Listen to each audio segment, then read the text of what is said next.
For me, never giving up meant just that. I mean, every single day when I woke up, I thought, today's the day.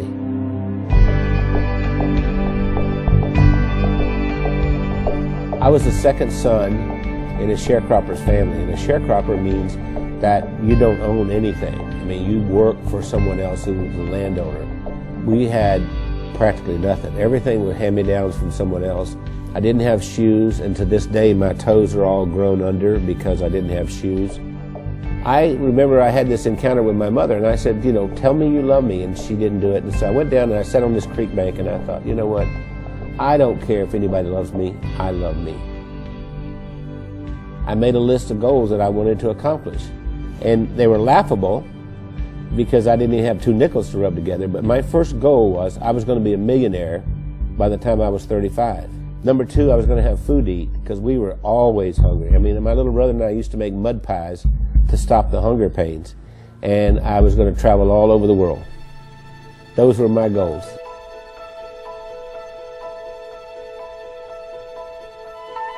I've learned everything from working with Randy.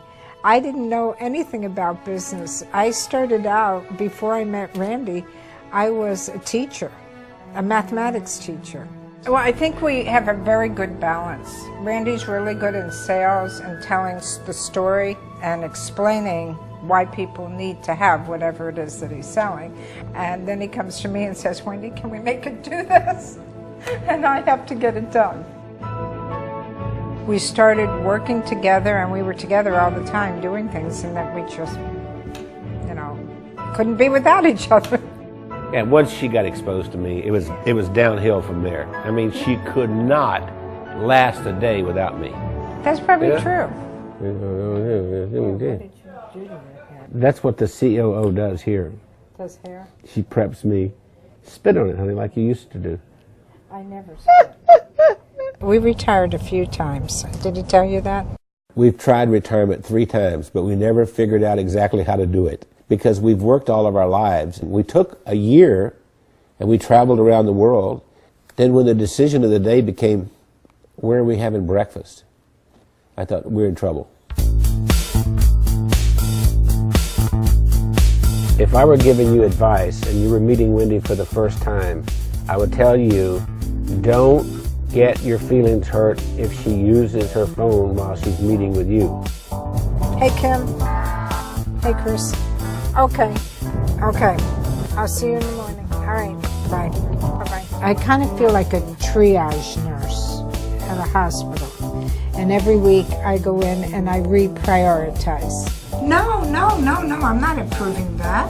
I think what drives Wendy is her desire to be the best and provide the best of service to everyone. Awakened at 2:30 in the morning, and I hear this little click, click, click, click, click, click, click, click. And it's Wendy over there looking something up at 2:30 in the morning. And I'll say, why aren't you sleeping? You can do that tomorrow morning.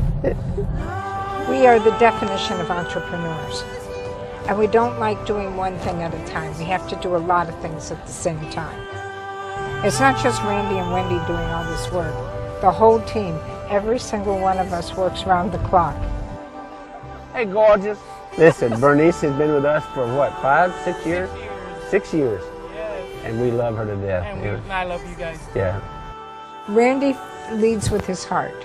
And he's the most incredible person I've ever met. He's gone through so much in his life. And I believe that I'm going to make me cry here. Randy has made the difference in my life. What's important is, what do I contribute this day to make the world a better place? I know that sounds corny, but that's really what it is. My daddy used to say, we leave here with empty pockets. The other thing my dad said is that when you leave, you'll be accountable for 2 things. 1, how did you treat Mother Earth? And 2, how did you treat the people on Earth? I feel that I have found joy and that I've given joy, and I think there's a lot more joy that we can give.